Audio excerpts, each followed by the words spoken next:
One sunny morning, Emily woke up to find a small, glowing box on her desk. It shimmered with strange patterns and had her name carved on the lid. Curious, she opened it slowly and found a set of paintbrushes and sparkling paints, each labeled with the name of a color: joy blue, courage red, kindness yellow, and so on. As soon as she touched one of the brushes, the room spun like a whirlpool, and everything around her faded into mist. When the mist cleared, Emily was standing in the middle of a strange forest. The trees were gray, the sky dull, and the flowers looked tired and colorless.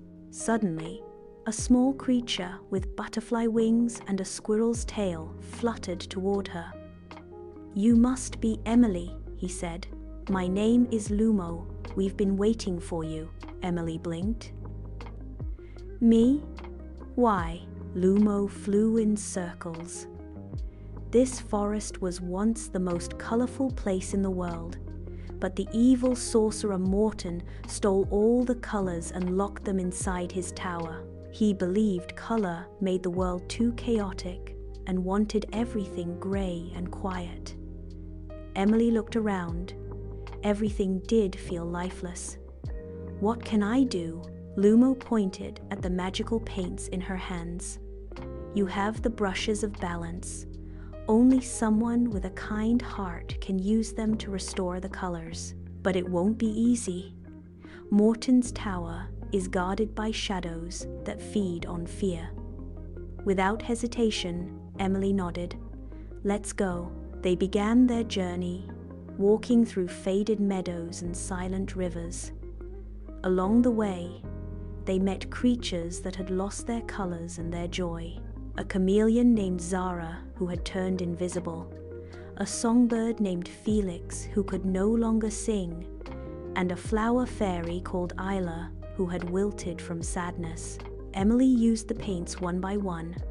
She painted Zara with courage red, and the chameleon beamed with brave colors. She gave Felix a splash of harmony green, and he sang the sweetest tune.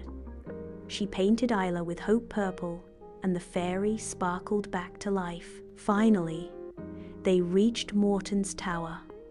It stood tall and gloomy, wrapped in thorny vines. The shadows tried to stop Emily, whispering doubts and fears.